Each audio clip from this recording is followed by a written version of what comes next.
I was online the other day and somebody was talking about how much they love their disability. And another person chimed in and said they hated theirs. And I was like, I don't even know how I feel about mine.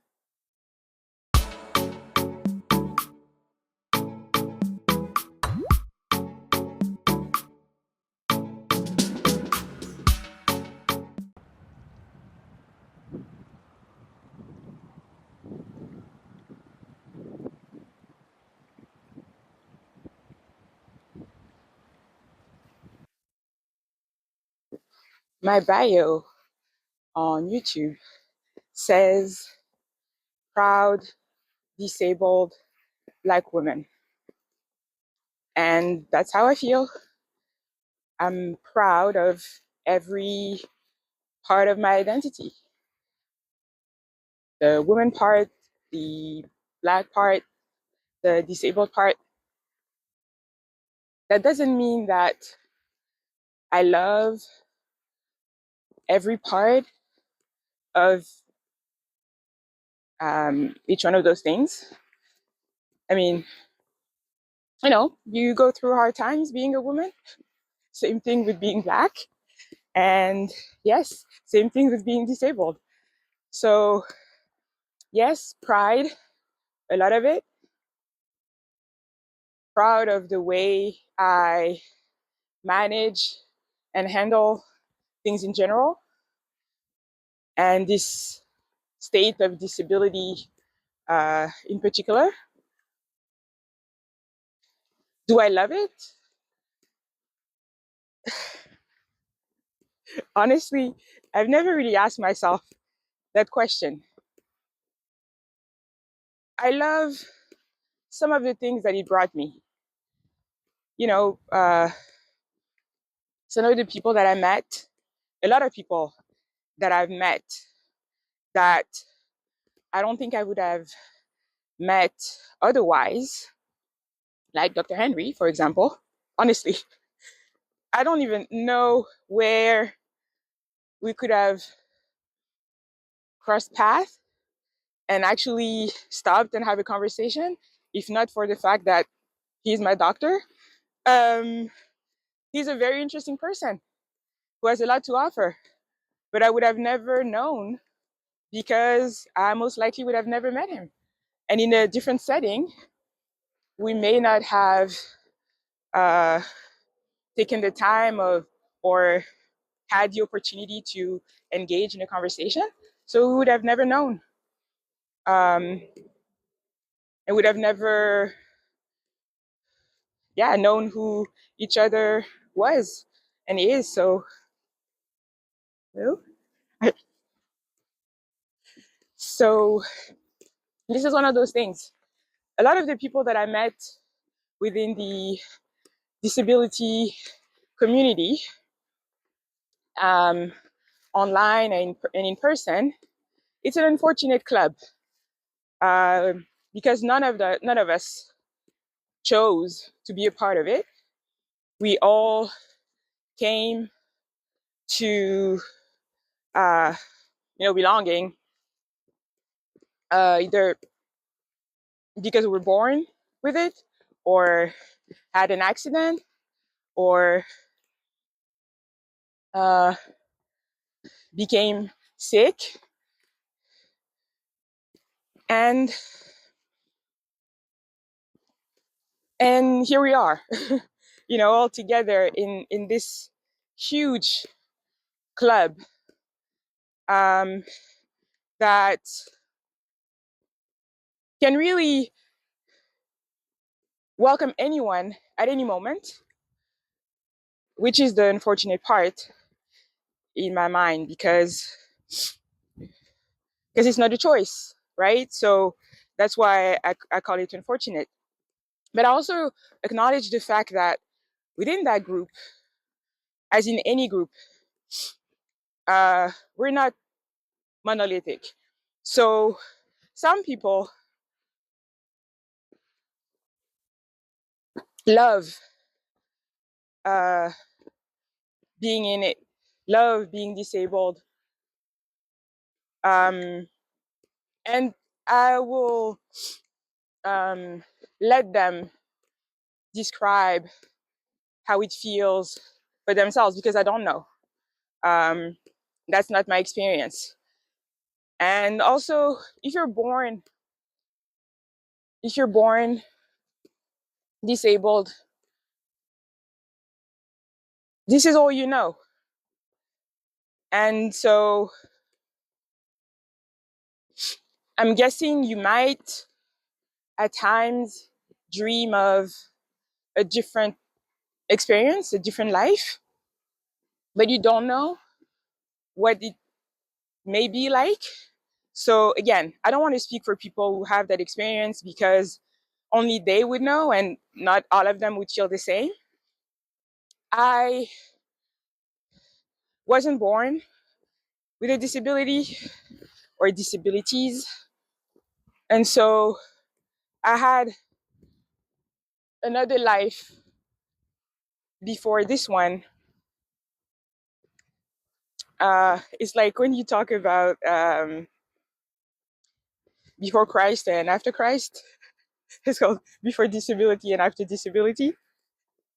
Um, before disability, I was one way, which I remember for the most part. I just don't remember the feeling of not having any pain. That I don't remember. I remember everything else, the experiences that I've had, and I miss some of those things. I miss being uh, free to do. I'm in a zone of construction, so it's a bit weird. I have to be very careful because there's constructions overhead, and I have to watch where I'm walking also. So bear with me. So yeah, I miss being free to do things when I wanted to do them. If I said I'm going to do this, if I really wanted to do it, I'll just have to do it. And I wasn't always that way. Even, when I had that freedom, I didn't realize that I could do it because I think I mentioned it a bunch of times in my videos. I lacked self-confidence for a long time. A lot of people couldn't tell because I was a go-getter and I would do a lot of things, but I wasn't confident in myself. I didn't allow myself to dream and to go after those dreams. But once I got there and finally started going after my dreams, ironically, it was after the car accident. So technically, I was already disabled, but I didn't think of myself as disabled, not even for the few months where I was bedridden. Um, I did not even think of myself as temporarily disabled. I wasn't thinking about that at all. So, but the fact was, I was a different person after that experience. And my life was completely different because I had a bunch of limitations physically that I had to navigate and make peace with, which is a tough thing to do.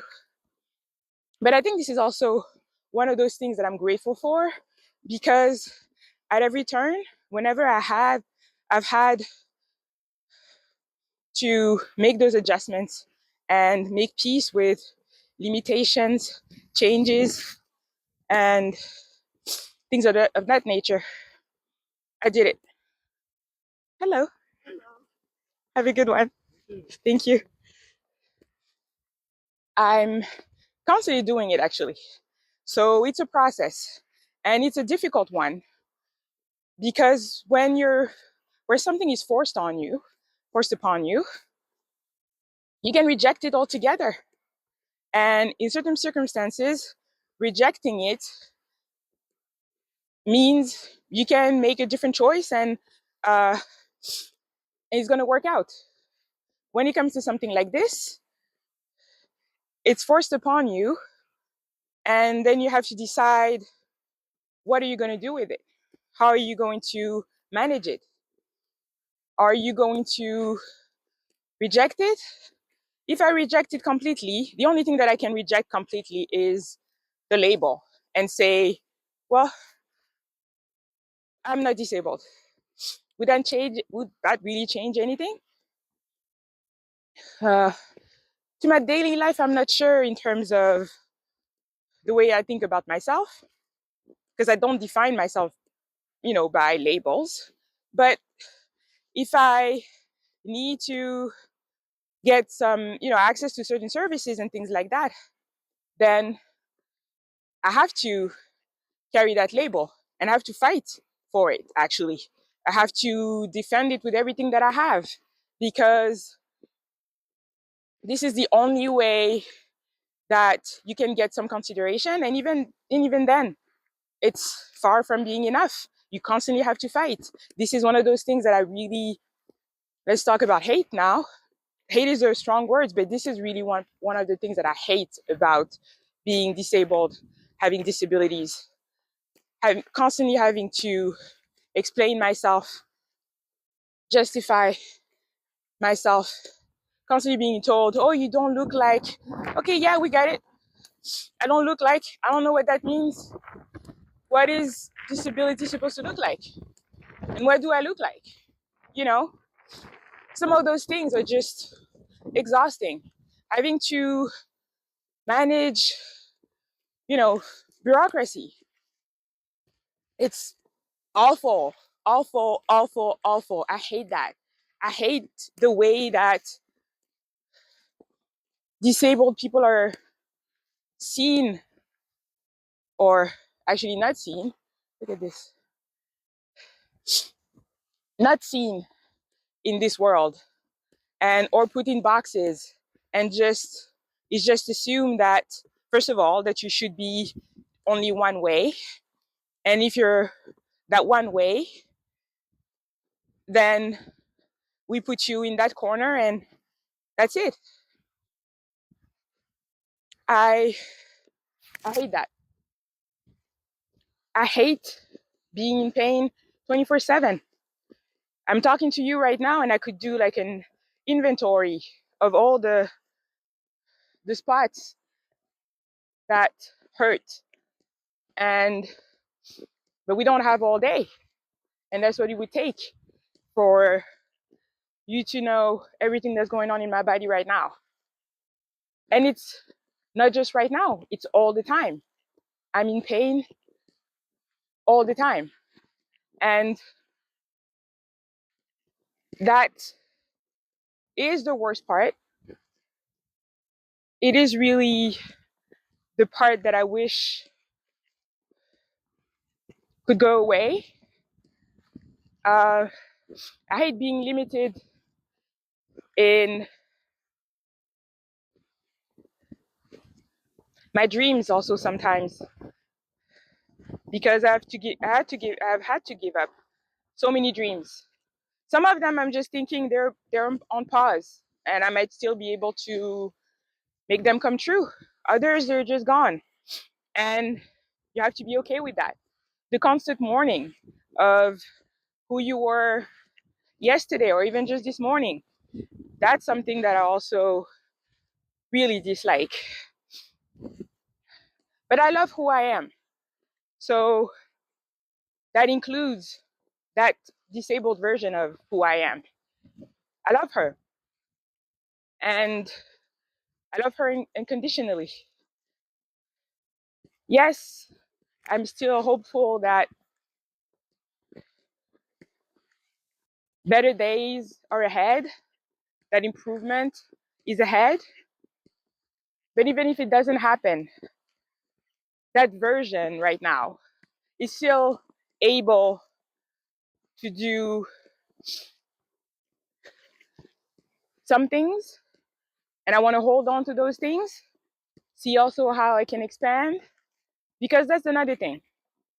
When you lose, and again, I'm only speaking about my own experience, losing the ability to do certain things, either completely or just the way I used to be able to do them, means that I had to focus on my ability to do other things, or to pivot in the way that I was doing certain things.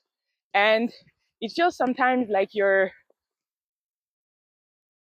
discovering some sort of superpower. I know it might sound a bit weird to hear that, but that's how it feels. And I don't know if that's true for people who lose a sense that I've heard that say, but I'm not sure if I've heard it said, but I don't know if it's true. If you lose your sense of smell, that you might have to, it forces you to develop other senses.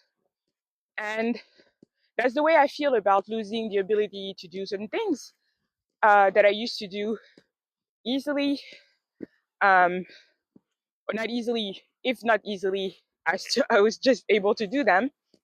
And not being able to do them forced me to have to develop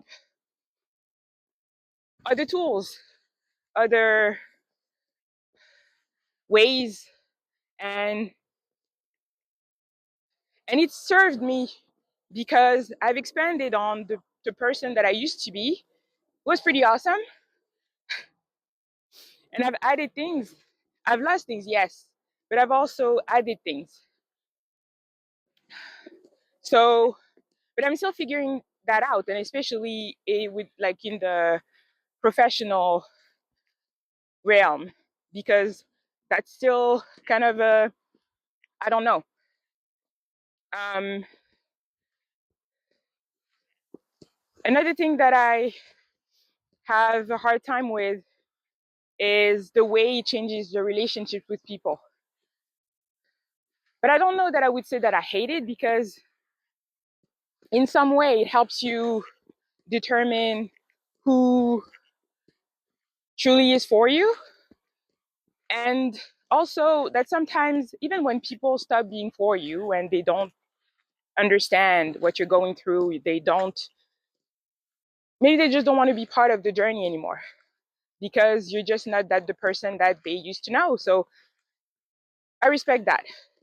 That doesn't mean I like it, especially not in the moment, especially like it hurts when you're talking about people you've had long, relationships with, but it happens. And so, but the truth is, those relationships were not meant to last. And that's okay. That's also another thing that you learn, not just through disability, but just through life. Some of them are for a season, others for a reason.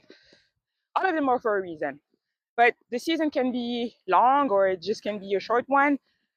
That doesn't negate the pain that you feel when they end, or when you realize that someone you thought would be part of your life forever no longer is. Another reason is your new state of being. And so some people come back later on because they've done some work on themselves, or they've been through something, and they all of a sudden realize, oh, now I get it. So now I can have more empathy, more patience, more whatever. Others don't, but that's okay. Then you also meet new people, and also like the some of the people who were in your life before stay in your life because they are intentional about staying in it. They might not understand what you're going through, because honestly, nobody can truly understand what you're going through. They're not in your body, they're not in your head. There's no way. You don't even know yourself. Nobody knows themselves 100% of the time, because you've not been through every situation that's humanly possible. So you don't know. You have an idea of who you are, but you don't know really who you are. So how can you expect other people to know that and to understand? It's not possible.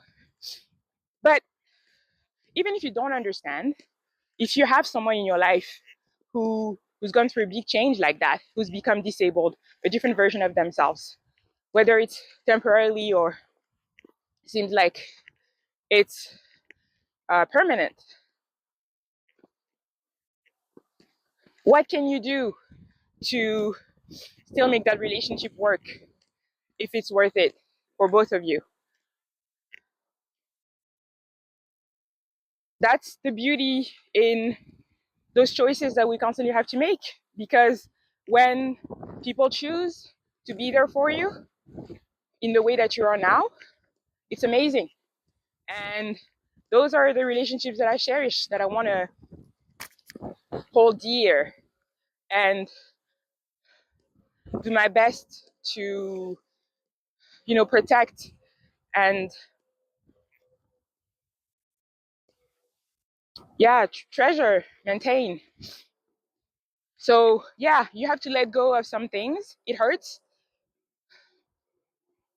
So in that sense, I'm not sure that I would say it's a curse or a blessing. It's both. That it changes relationships because it does it in both ways.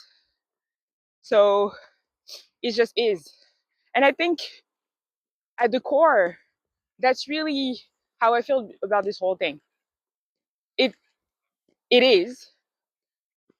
I hate part of what it means, and I love part of what it means. Sometimes in the same day, um, I hate some moments more than others. I love some moments, you know, more than others.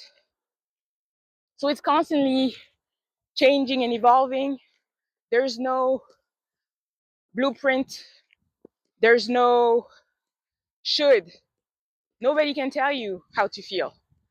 And I think that's what that conversation online really showed me, was because there's as many opinions that were, on the side of I hate being disabled than on the side of I love being disabled.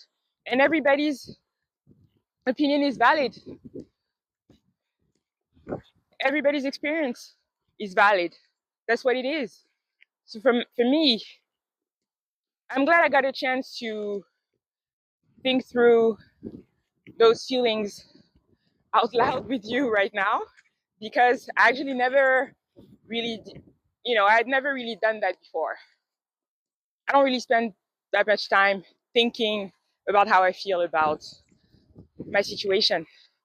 I think about how I feel about certain things as they're happening or after the fact, but not about the whole thing in general, because it's just